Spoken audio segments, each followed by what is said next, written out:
Hola, hola, bonjour la Méditerranée, bonjour les Cantariens, bonjour les amis et sympathisants de Cantara, bonjour à ceux qui ne le sont pas encore, bonjour tout le monde et bienvenue Mayeda et à nos amis de la RTCI Tunis, un grand bonjour. Aslema, bonjour Iman, bonjour l'Espagne, bonjour la Méditerranée, très heureuse de vous retrouver, de reprendre la Cantara, de reprendre cette belle aventure qui nous unit et nous réunit. Un grand bonjour aussi à nos amis et partenaires, Nadira Belkhoutout de la radio publique marocaine, Maroc Inter, Thomas Brunelli, Pierre-Louis Alessandri et Joël de Radio France, Radio Bleu Frequenza Mora, Dina Abdelmejid de Radio Le Caire, Nanette Zied, hériteur de la radio publique libanaise, Imen Wanzar de la radio extérieure d'Espagne. Et Mayed Assili de RTCI Tunis. Nos amis en Méditerranée, nos amis partout de par le monde, ne le savent que trop bien déjà. Cantara, ce programme interméditerranéen que vous écoutez, est une grande famille, que dis-je, une tribu, un réseau de complicité auquel nous vous invitons à vous joindre.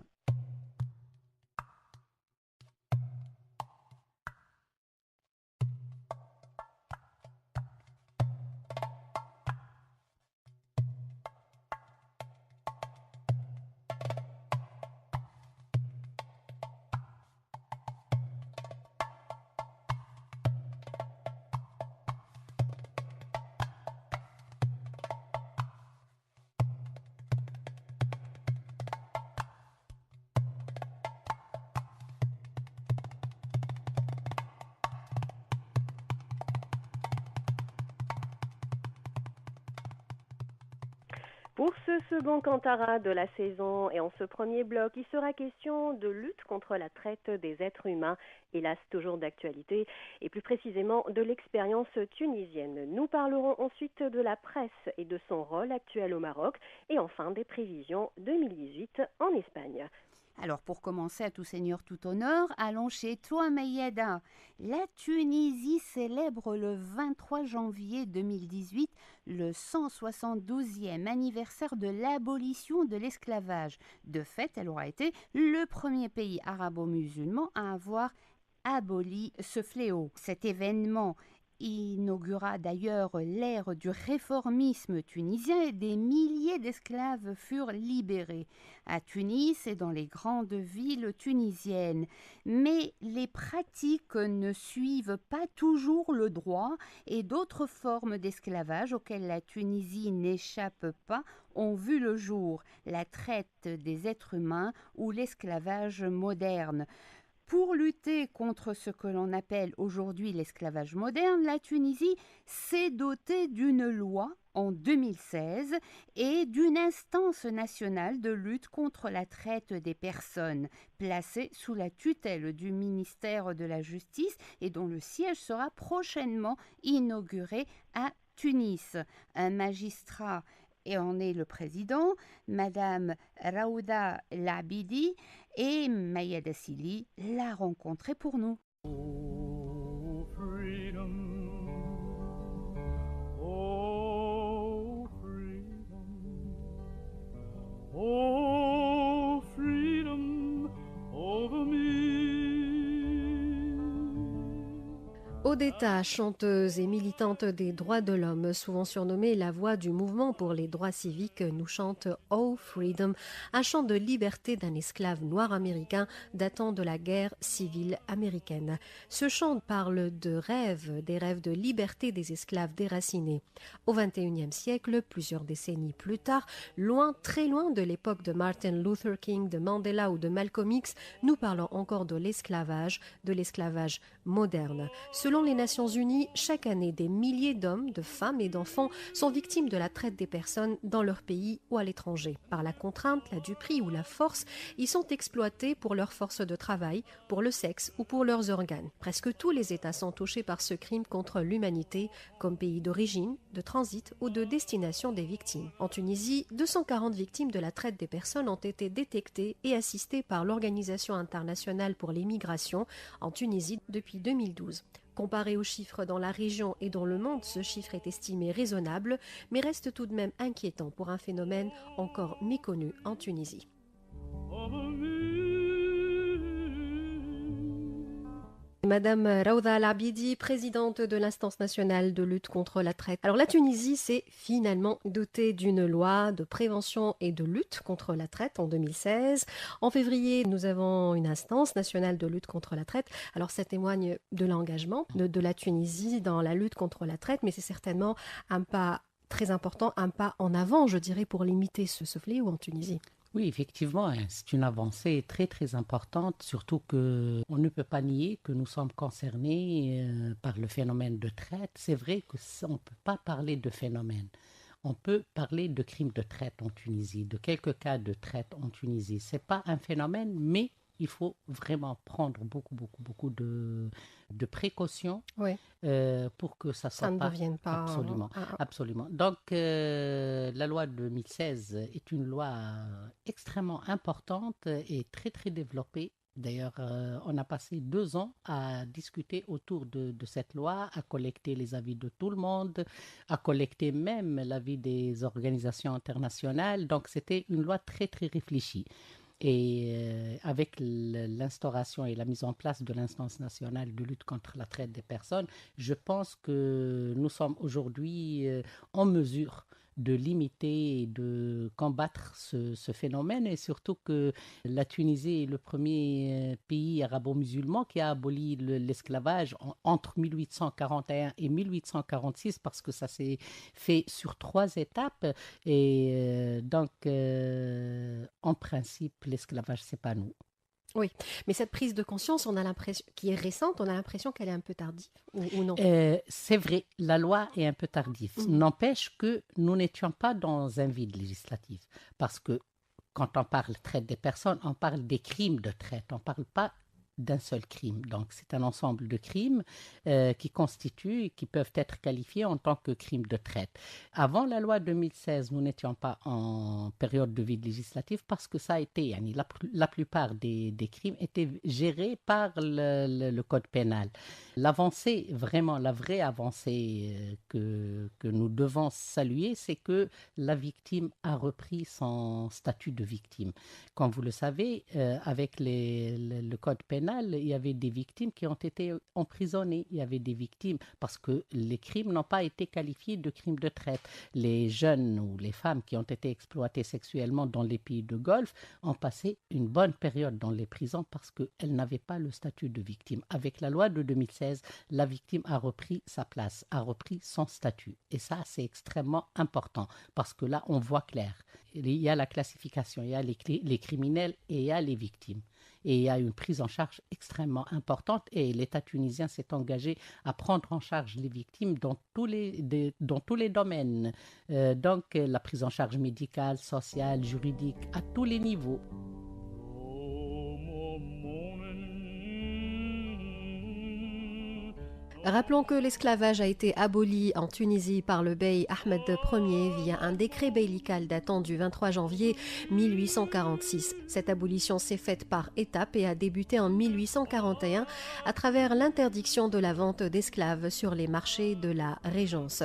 En novembre de l'année 2017, l'expérience tunisienne de 1841-1846 de l'abolition de l'esclavage a été inscrite sur le registre Mémoire du monde de l'UNESCO, un registre qui comprend le patrimoine documentaire ayant un intérêt international et une valeur universelle exceptionnelle.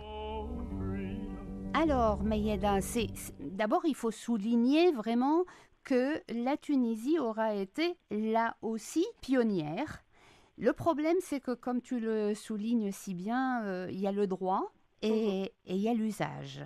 Alors, est-ce qu'avec toute la situation qu'il y a autour de la Tunisie, la situation particulièrement grave en Libye, on n'assiste pas aussi à une certaine tendance à peut-être un peu moins respecter le droit des des êtres humains et particulièrement les migrants? Non, parce que quand on voit les chiffres, on voit qu'il y a une stabilité, c'est-à-dire que ce n'est pas une tendance qui va vers la hausse.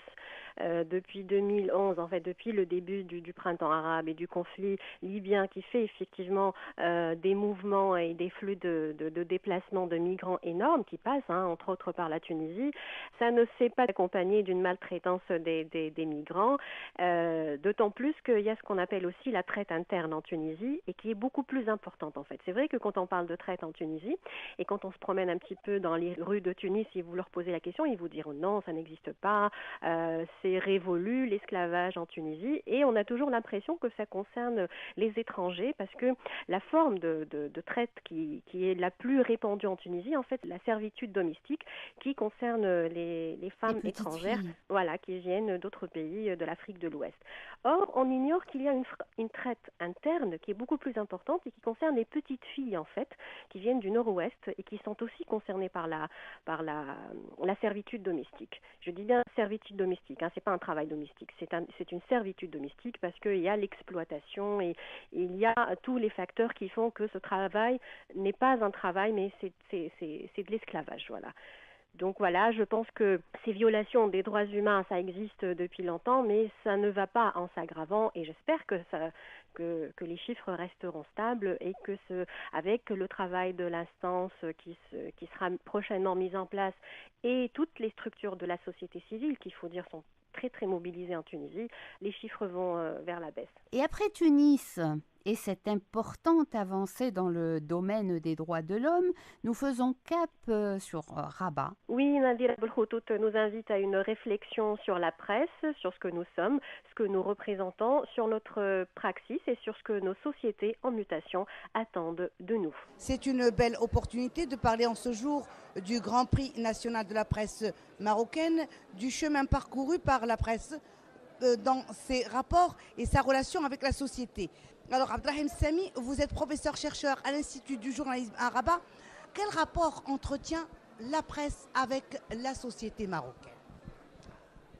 D'abord, il y a une célèbre formule à propos des médias et de la presse en particulier, puisque la presse a précédé tous les autres médias, radio, télévision et aujourd'hui la presse électronique. Cette formule veut que la presse soit le miroir de la société. Mais la presse aussi est la lumière de la société.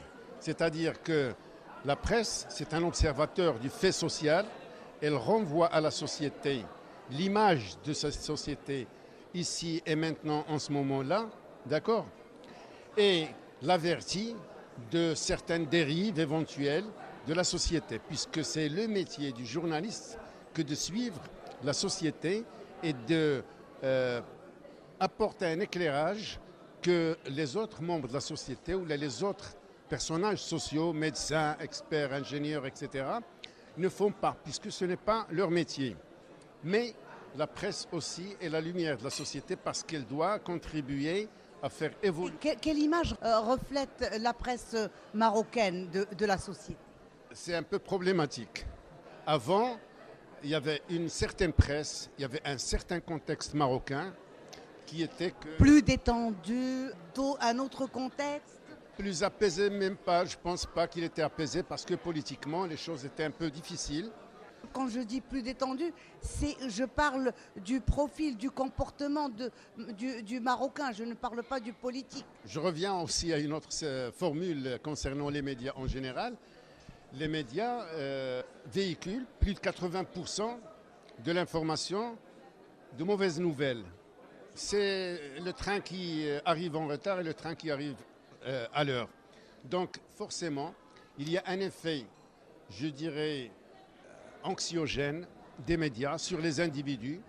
Et forcément, les individus, les lecteurs, les auditeurs, etc., quand ils s'exposent à 80% de mauvaises nouvelles, ça affecte leur psychologie, ça affecte leur tempérament, parce qu'ils interagissent avec ces mauvaises nouvelles.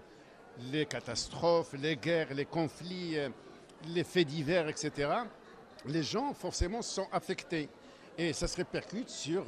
c'est inconscient, les gens ne font pas attention, mais les chercheurs et les spécialistes, quand ils analysent cette relation, comme tu as dit tout à l'heure, entre la presse et la société, ils observent que les effets de ces médias sont des effets anxiogènes.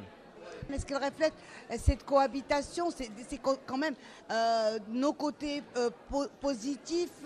Bien sûr, heureusement que la presse ne se contente pas uniquement de chercher ce qui ne marche pas. L'excès maintenant, l'excès de ces mauvaises nouvelles n'est pas bon pour le moral de la société, pour l'économie, pour la politique, etc. Donc il ne faudrait pas que les médias s'investissent trop dans cette direction, la sinistrose ou des choses qui ne marchent pas, etc. Parce que la société a besoin d'être rassurée aussi.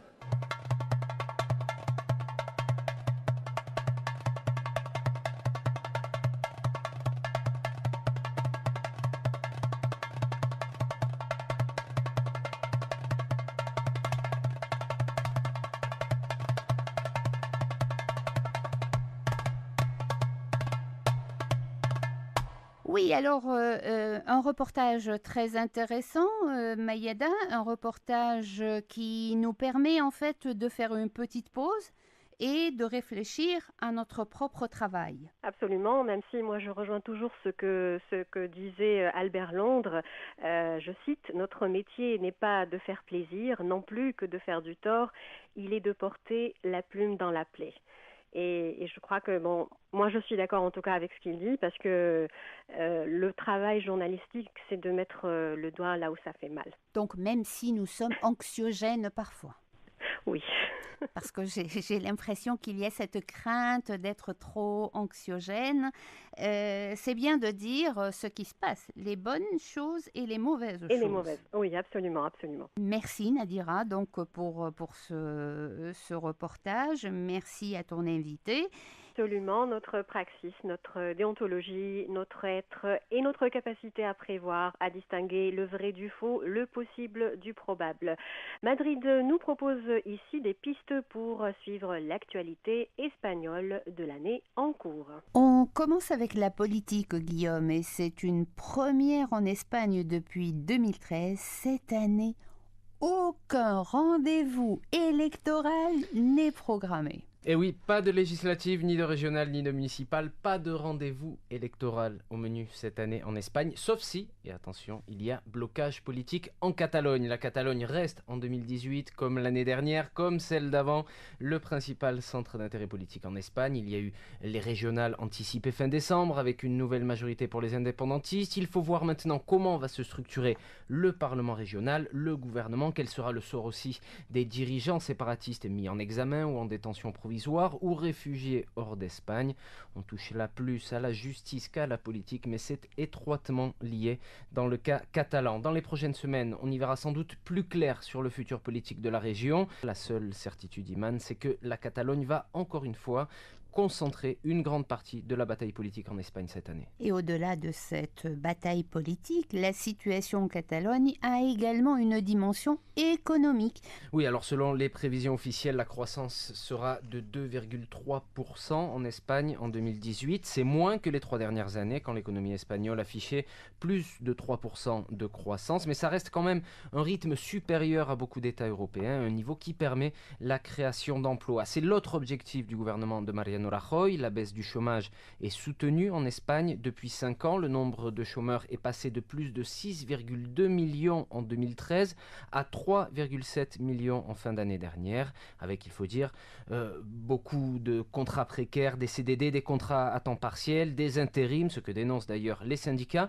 Au niveau économique, à suivre aussi les négociations sur le budget 2018. Elles ont été paralysées par la situation en Catalogne et dans les prochaines semaines, le Parti populaire de Rajoy, qui gouverne, il faut le rappeler, en minorité au Parlement national, doit convaincre ses partenaires pour qu'ils votent ce budget. S'ils n'y parviennent pas, ils devront prolonger le budget 2017, ce qui ferait quand même un peu désordre. Toutefois, il ne sera pas que question de politique et d'économie en Espagne cette année. Non, bien évidemment, non, heureusement d'ailleurs. Et je pense qu'un des sujets importants cette année est celui des migrants, des candidats à l'immigration qui arrivent en Espagne. Cela a été éclipsé, comme beaucoup d'autres choses, par la crise en Catalogne, mais en 2017, selon les dernières données de l'OIM, l'Organisation internationale des migrations, près de 27 000 personnes ont rejoint le territoire espagnol. C'est plus du double qu'en 2016.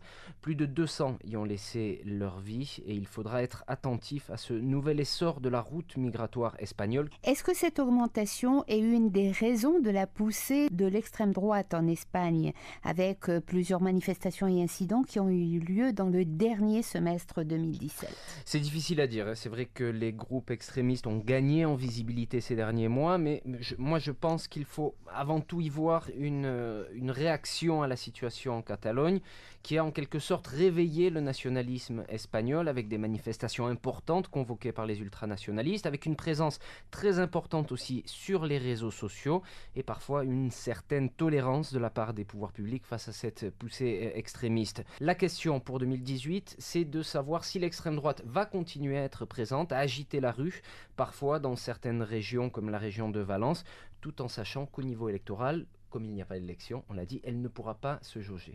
Et selon toi, est-ce qu'il y a d'autres sujets à suivre avec attention? Oui, personnellement, il y a la question du tourisme de masse qui mérite, je pense qu'on s'y intéresse. L'Espagne bat tous les ans son record d'affluence. L'affluence continue de touristes commence à faire grincer des dents. On l'a vu l'été dernier avec plusieurs manifestations, des incidents aussi contre des touristes au Pays Basque ou en Catalogne. Il y a une inquiétude chez certains responsables politiques face à ce tourisme de masse, la crainte qu'il finisse par défigurer le pays. Et ce sera à mon avis un sujet intéressant à suivre. Autre sujet, la sécheresse. On a du mal à en parler ces derniers jours parce qu'il pleut, il neige beaucoup en ce moment en Espagne, mais le pays a soif, il traverse une période importante de sécheresse, les réserves d'eau potable sont extrêmement basses et cela fait même craindre pour l'approvisionnement de certaines villes l'été prochain. C'est puisqu'on parle de l'été prochain, autant finir avec un sujet un peu plus léger. Bien le sûr. football, c'est le grand rendez-vous de l'année, c'est pas en Espagne, c'est en Russie, la Coupe du Monde de football, mais pourquoi pas une victoire de la Roja, de l'équipe nationale espagnole, qui fait en tout cas partie des équipes favorites. Voilà, ce sont nos prévisions pour 2018. On ne prévoit pas encore une invasion de sauterelles, mais on y est presque. En tout cas, nous avons des points communs concernant le tourisme, concernant le sport aussi, même si vous avez oublié la semaine dernière, Iman et Dina, que la Tunisie aussi s'est qualifiée au Mondial 2018. En fait, sur les 6 pays partenaires de Kantara, il y a 5 mondialistes. Rien que cela. Absolument. Ouh, alors... Alors, on souhaite en tout cas bonne chance à toutes ces équipes. Sinon, alors pour la Tunisie, il y a, nous par contre, nous avons des défis politiques et économiques. Ça va de soi. Le développement régional, ça reste toujours un défi pour la Tunisie. La mise en place surtout, c'est urgent, d'instances constitutionnelles, en tout cas pour garantir les droits et les libertés qui sont dictées dans la Constitution, mais qui doivent être respectées via des instances. Et aujourd'hui, on attend toujours, par exemple, la Cour constitutionnelle. Et puis, nous avons un défi très, très important, ce sont les élections municipales. Donc, nous aurons une année 2018 électorale cette année et que les Tunisiens doivent absolument réussir parce que nous avons toujours cette responsabilité de réussir. Et là encore, on a un autre examen, ce sont une autre épreuve, si je peux dire, les municipales qui sont prévues pour le mois de mai.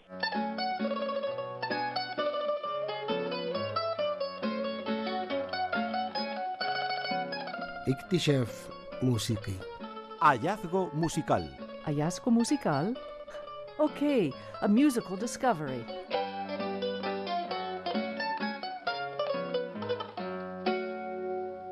C'est le groupe Ashkane. Ces artistes sont Hatim, Adil, Azzeddin et Atman. Le groupe Ashkane vient de sortir un single avec la grande chanteuse Saïda Sharaf. C'est un pop urbain, une fusion entre le rap et la musique hassani, une musique d'origine du Sud.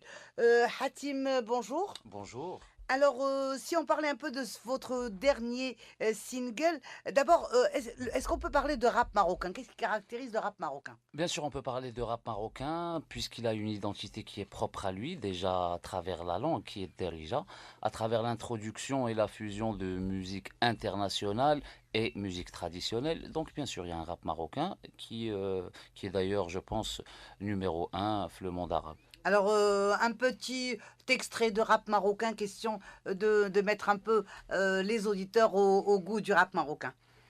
كنا مغاربة اش كاين برتم يساوي جدبة راها نايضة نوضح نهبلوها نوض. Et Saïda Sharaf, elle est connue, elle a son registre, c'est une grande chanteuse comme on le sait. Ça a été facile de se convertir à ce genre musical.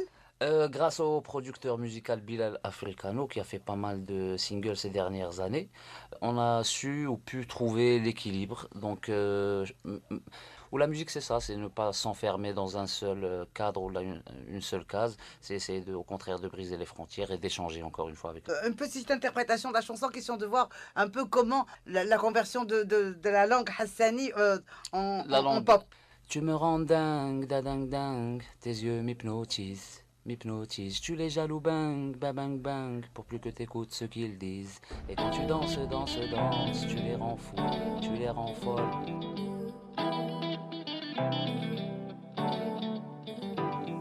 زين الزين الله يحفظك من العين انا ديالك وانتي ديالي امل حسد امل لهم كاين منين فاهمك وفاهماني اجيري كبي ديني سهلي جمال ولامبورغيني ديري ايديك وعنجيني كشوفوني ما كيكاو زينك هبلني يقولوا ما بغاو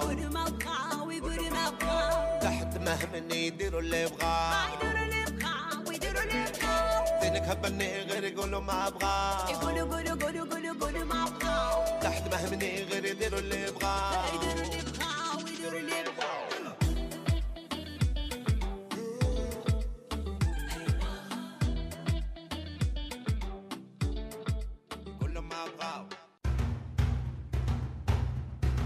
Cántara, nuestro programa intermediterráneo.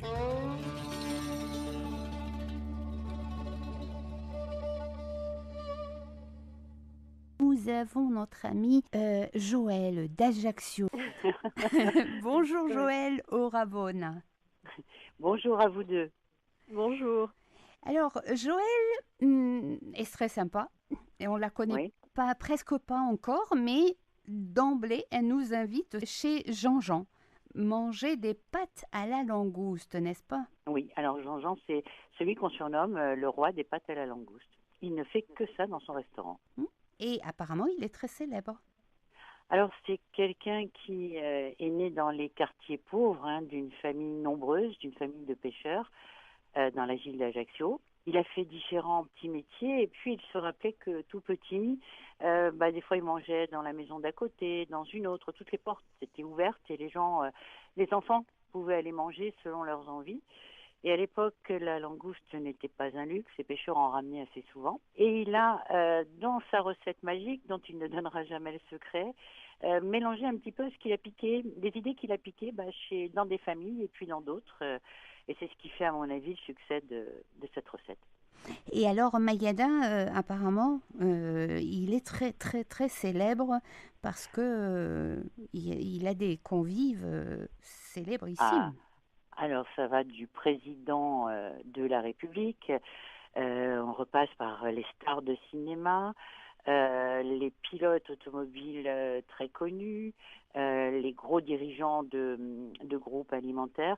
Je pense que lorsque les gens viennent à Ajaccio, ils vont chez Jean-Jean, qui reste toujours le même, qui reste toujours très simple et qui fait le clown parce qu'en fait, il met tous les soirs, déjà il met l'Ajaccienne, une chanson interprétée par Tino Rossi tous les soirs, à 10h en général. Il lui arrive même de mettre le chapeau de Napoléon. Et il amuse ses convives. C'est bien, ça doit être ça aussi, une partie de son succès.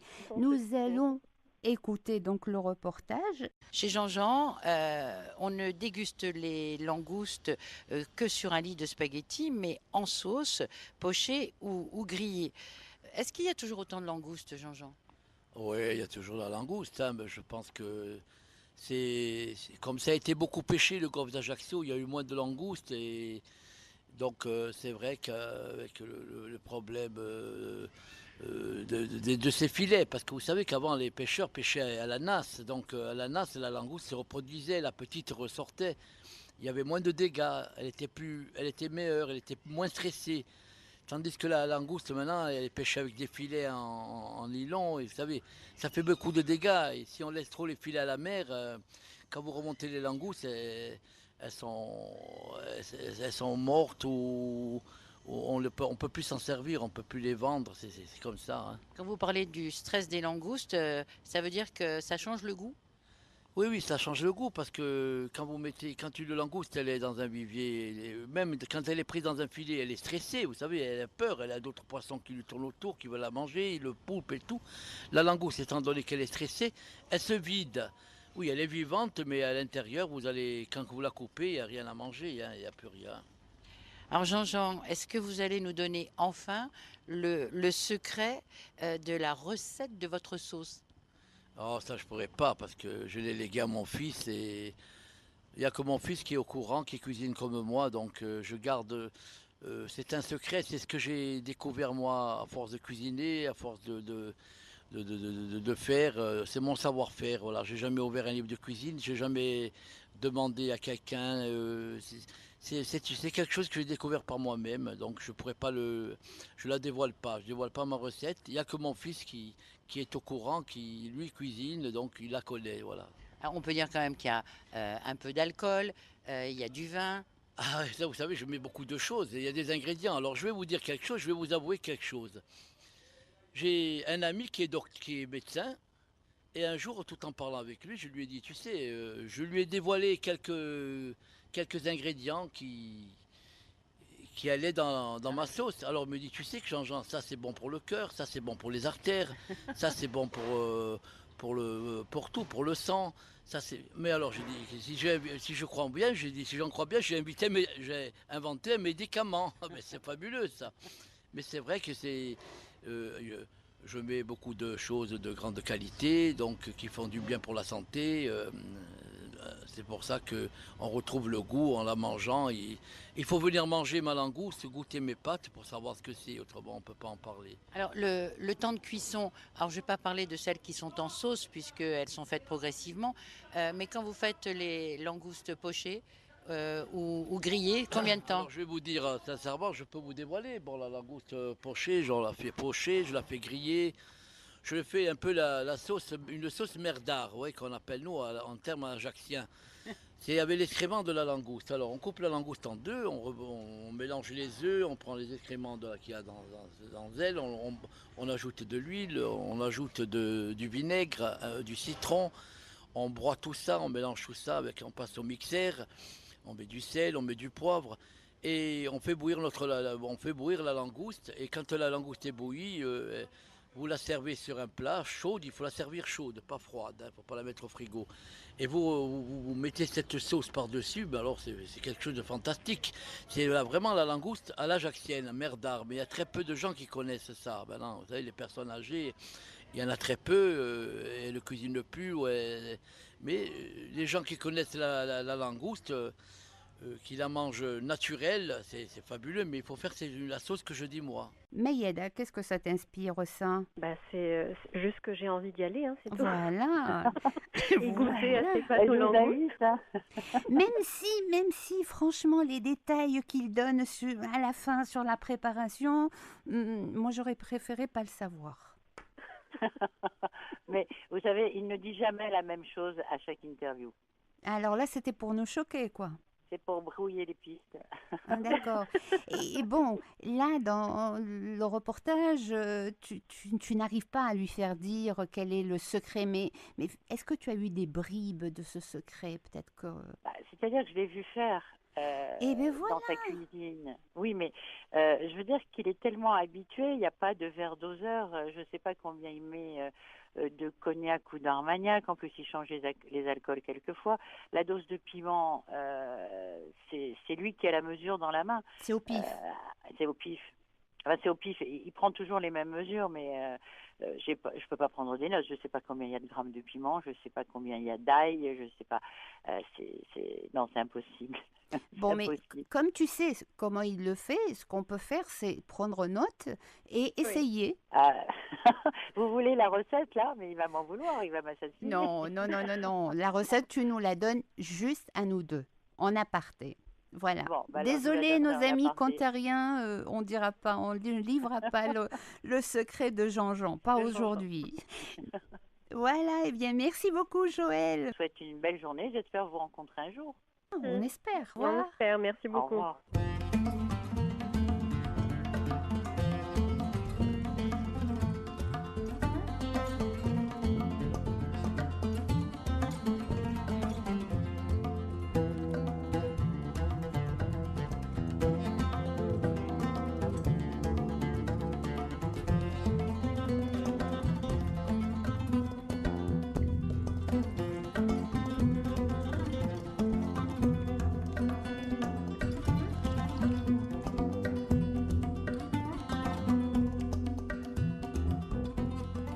Mayeda, nous allons à présent plus à l'est, en lisière entre la Méditerranée, l'Afrique et l'Asie. Des odeurs de cuisine envahissent presque nos studios.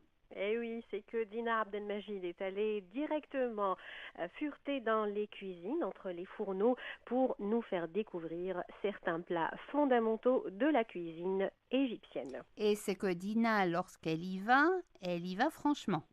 On dit que l'œil mange avant la bouche. Eh oui, c'est vrai. Les Égyptiens ont un goût pour la nourriture. La cuisine égyptienne reflète l'histoire démographique et structurelle de la population. Ce qu'on voit aujourd'hui dans la cuisine égyptienne, c'est un mélange de civilisation entre les anciens coutumes égyptiens et les styles variés introduits par les Turcs, les Mamelouks, les Fatimides et bien d'autres qui sont entrés en Égypte, ou bien en guerre, ou bien en paix. On va aller dans une cuisine égyptienne et on va voir comment se prépare la molokhia. Je suis Maï. J'aime cuisiner. Alors, comment on fait la molokhia? On achète la plante fraîche, on affeuille la tige, lave les feuilles et on hache avec un hachoir. Elle se fait avec un bouillon de viande de bœuf ou boulet ou lapin. Le bouillon doit contenir 1 ou 2 oignons, 3 ou 4 graines de cardamome. On peut ajouter également du gingembre. Une fois que le poulet est cuit, on prend la soupe et ajoutons la molokhia hachée. On doit faire revenir vite pour que ça soit un mélange. Et après, on prépare ta'leya, composé de margarine avec 6 ou 7 gousses d'ail haché qu'on fait revenir avec une cuillère à café de coriandre en poudre, plus sel et poivre. Dès que la molokhia bout, on verse dessus la ta'leya et on touille. Et on baisse le feu et on continue la cuisson sur feu doux pendant 10 minutes. Et ça va, la molokhia est prête. Bon appétit. Mais attention, on ne doit pas couvrir la molokhia tant qu'elle est chaude. Un autre plat typique très très délicieux, très gourmand si vous voulez, c'est le koshari. C'est le junk food de l'Égypte. On peut le déguster à chaque coin de rue du Caire. C'est un plat qui tient au corps, sans viande, uniquement des graines, des céréales, des tomates et des épices. Comment on fait le koshari? Émincer finement les oignons, les faire revenir dans une sauteuse dans une louche d'huile d'olive, remuer sans arrêt jusqu'à ce qu'ils soient complètement caramélisés, retirer les oignons de la sauteuse et conserver l'huile dedans pour faire frire l'ail ciselé. Quand l'ail est bien doré, mais pas noir, ajoutez le coulis de tomates, puis la poudre de cumin, puis la coriandre, puis le vinaigre. Laissez ensuite le coulis réduire à feu doux pendant environ 15 minutes en remuant souvent, puis réserver. Faire cuire les lentilles noires dans 3 verres d'eau et sans sel, départ à froid jusqu'à ce que tout le liquide ait été absorbé. Faire cuire le riz dans 2 verres d'eau. Faire cuire les macaronis de façon habituelle dans un grand volume d'eau salée. Égoutter les pois chiches et les rincer sous un filet d'eau. Mélanger les riz, lentilles et pois chiches et faire réchauffer doucement. Faire griller les macaronis avec un peu d'huile pour qu'ils dorent. Verser dans un plat le mélange riz, lentilles, pois chiches. Verser dessus les macaronis légèrement croustillants. Versez les sauces aux tomates que vous avez réchauffées sur le dessus. Enfin, versez les oignons frits et les répartir sur toutes les surfaces du plat. Bon appétit. Maintenant, c'est le temps du dessert. On va vous présenter un dessert typiquement égyptien. On peut dire c'est le dessert de joie. Aucun buffet de noces n'en manque. On le trouve dans toutes les occasions, surtout pendant le mois de Ramadan. Ce plat est à 100% création égyptienne. Je suis Sarah Mohamed, j'adore les desserts égyptiens, surtout au Mouali. C'est un dessert délicieux qui vient d'une tragédie. Le nom vient de l'époque Tan Azz el-Din Aybak, où il y avait une grande dispute entre Shagarat al-Dur et Mouali. Mouali a tué Shagarat al-Dur, ainsi il a demandé à son chef de créer un nouvel dessert. À cette occasion, pour célébrer, les ingrédients principaux sont le pâte fouettée, le lait, et sucre et noix. On les mélange et mis en feu. Il faut le servir chaud et bon appétit. La cuisine égyptienne, Mayeda, tu connaissais? Oui. Oui. Oui, même si peut-être qu'on n'y a pas goûté, mais on connaît tous la cuisine égyptienne à travers qui n'a pas regardé un feuilleton ou un film égyptien et qui ne connaît pas l'amlouria ou le kouchari, même si on n'y a pas goûté, mais on sait ce que c'est, tu vois. Et voilà, et on a vraiment envie de goûter. Par contre, la pâtisserie dont elle a parlé à la fin oui, du ça reportage, c'était un mystère. Ah oui, mais ça c'est très bon. Par contre, j'ai déjà goûté. Bizarrement, c'était pas en Égypte, mais ça c'est très bon. Hein. Mais tu n'as pas remarqué que justement en parlant du dessert, elle est allée très vite, comme si elle voulait pas qu'on le sache réellement. Ouais. On va le dire. Dina, il faut que tu nous redonnes la recette du dessert. Du dessert, Mali, oui. Alors. Donc, cuisine égyptienne, cuisine libanaise? Oui, il y a des ressemblances, mais par contre, par rapport à l'amlouria, tu connais l'amlouria, Iman? Comme toi, à travers les feuilletons. Les feuilletons. Alors, la particularité de ce plat, c'est que c'est un plat qui existe dans tout le monde arabe, mais dans chaque pays, il est cuisiné différemment. Et par exemple, chez nous, en Afrique du Nord, surtout en Tunisie et en Algérie, la plante, en fait, elle est séchée et rendue en poudre. Ensuite, elle est présentée comme un ragoût et ça se mange avec du pain, mais c'est très copieux. Hein, c'est très lourd comme plat, mais c'est très bon aussi.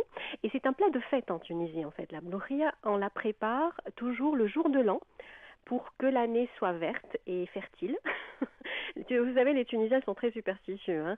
Par contre, en Égypte, on prépare la plante telle qu'elle est, c'est-à-dire qu'on la sèche pas et qu'on la rend. C'est pas une poudre, hein, en fait. Et c'est ce qui fait des anecdotes. En fait, on se taquine, hein, les Égyptiens et les Tunisiens. Pour nous, la mlouria égyptienne, elle manque de cuisson, et pour eux, la mlouria tunisienne, elle est trop copieuse parce que ça prend des heures. Hein. On la prépare toute une nuit. Donc au minimum 8 heures ou 9 heures de cuisson pour la mlouria tunisienne. Mais toutes les mlourias sont bonnes, hein, que ce soit en Égypte, au Liban, en Tunisie, c'est un plat dont raffolent hein, tous les Arabes.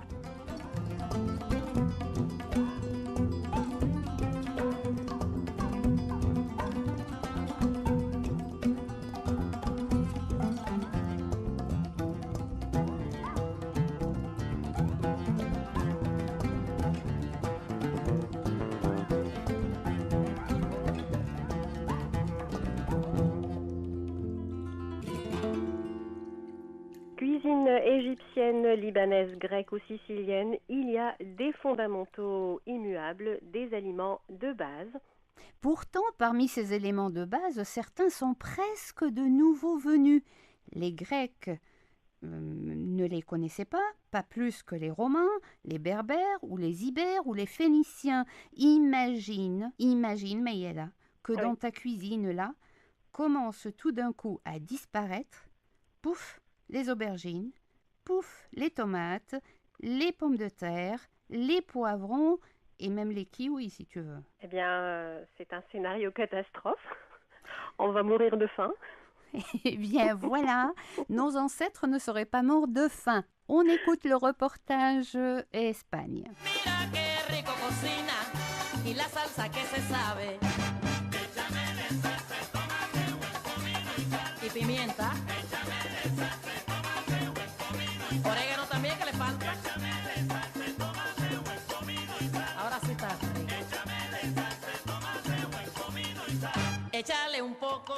Aller faire ses courses ménage souvent des surprises, surtout depuis quelque temps, au rayon fruits et légumes. De nouveaux produits ont fait leur apparition, là, au beau milieu des laitues, carottes, courgettes, des produits que l'on découvre médusés. Calais, bimi. Pues está claro que son verduras, pero no tengo ni idea de qué son. No las conozco. ¿Qué es esto de bimi? Pues es una especie parecida al brócoli. Une sorte de brocoli, mais c'est pas fini. Y la calais es una hoja muy rizada. Es una hoja muy rizada y la verdad es que tampoco sé muy bien qué es. C'est une feuille très frisée, mais bon, on ne sait pas trop. Mais sur l'emballage, on nous dit beaucoup de bien de Calais. Contenido de fibra, fuente de calcio, pero no sé realmente es... aquí lo pone, es una col rizada. Pues será más o menos como el resto de las coles. Alors, haut contenu en fibres, source de calcium. Ah, on le met ici, c'est un chou frisé. Bah, ça doit être comme le reste des choux. Je pense à la perplexité des Méditerranéens et autres habitants du Vieux Monde lors de l'arrivée des nouveaux produits, particulièrement des Amériques. Leur perplexité, leur crainte. Michèle Barrière est journaliste spécialisée en cuisine et gastronomie. Elle est aussi romancière, avec La cuisine et les fourneaux toujours en vedette. Parler de comment en cuisiner ce que l'on mangeait avant l'arrivée de ces nouveaux produits est toujours un plaisir. Jusqu'à il y a 5 siècles, et même bien moins, que pouvait-on bien manger en Méditerranée? Quel pouvait être ce régime alimentaire à un moment où il faut bien qu'on ait à l'esprit qu'il n'y avait ni pommes de terre, ni tomates, ni poivrons, ni aubergines. Ça semble difficile d'imaginer. Ni tomates, ni poivrons, ni aubergines, ni pommes de terre. En clair, cela veut dire ni ratatouille, ni gazpacho, ni caponata, ni sauce tomate, ni tomate farcie, ni ratatouille, ni poivrons grillés, ni purée, ni tortilla de patatas. Ni. Inimaginable, n'est-ce pas? Eh bien, nos ancêtres ne connaissaient pas l'aubergine, et à ce titre, un sacré zozo. Partie d'Afrique, elle est passée en Asie, puis revenue vers la Méditerranée par l'action conjointe des Arabes et des Turcs. Le reste des Méditerranéens, Italiens en tête, s'en méfiaient comme de la peste, ou presque. La tomate, la pomme de terre sont venus du Nouveau Monde, mais il ne faut pas croire que nous, enfin nos ancêtres, je veux dire, les ont accueillis avec enthousiasme. La tomate, fruit rouge, joufflu, rebondi, était vue avec grande méfiance, et au lieu de remplir les assiettes, on l'a plutôt employée à décorer les jardins. Pourtant, peu à peu, notre fameuse diète méditerranéenne s'en est trouvée révolutionnée. Disons qu'on l'a diversifiée de par justement les modes qui sont petit à petit arrivés. On l'a diversifié de par l'arrivée justement de légumes ou de produits. Alors avec le plus gros arrivage, bien sûr, ça a été avec la découverte de l'Amérique, mais avec des succès divers, puisque justement cette pauvre pomme de terre, par exemple, ne sera consommée en France qu'à partir du 19e siècle, la tomate presque encore plus tardivement. En fait, nous n'avons pas arrêté de changer. Nous avons été acclimatés par l'estomac. No me sabe mal.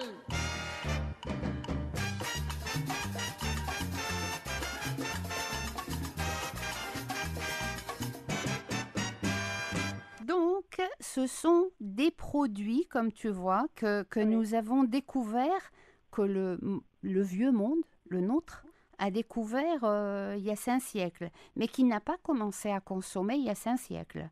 La tomate, qui fait tellement partie de notre quotidien, réellement, quand elle s'installe, c'est à partir du début du 19e, parce qu'au départ, on considérait que c'était un produit malsain. Oui, mais bon, au début, comme tu le dis dans le reportage, Iman, il y a la perplexité, mais après on adopte, on s'acclimate, et moi je vais vous surprendre. Vous savez très bien que les Tunisiens sont de grands consommateurs de harissa. Je ne sais pas si tu connais la harissa. Oui, le piquant. La sauce piquante. Eh ben, les poivrons n'ont jamais existé en Tunisie il y a quelques siècles. Le paprika. Et oui, les poivrons sont arrivés à peu près en même temps que la tomate. Voilà. Et aujourd'hui, il n'y a pas un Tunisien qui ne met pas de la harissa en hors d'œuvre ou carrément dans la recette, enfin dans les plats. Mais pour dire que oui, c'est vrai que bon, il y a beaucoup d'ingrédients qui n'existaient pas, mais bon, après on adopte et ça devient... Alors l'histoire de la diète méditerranéenne, il va falloir repenser ça peut-être. Oui, absolument.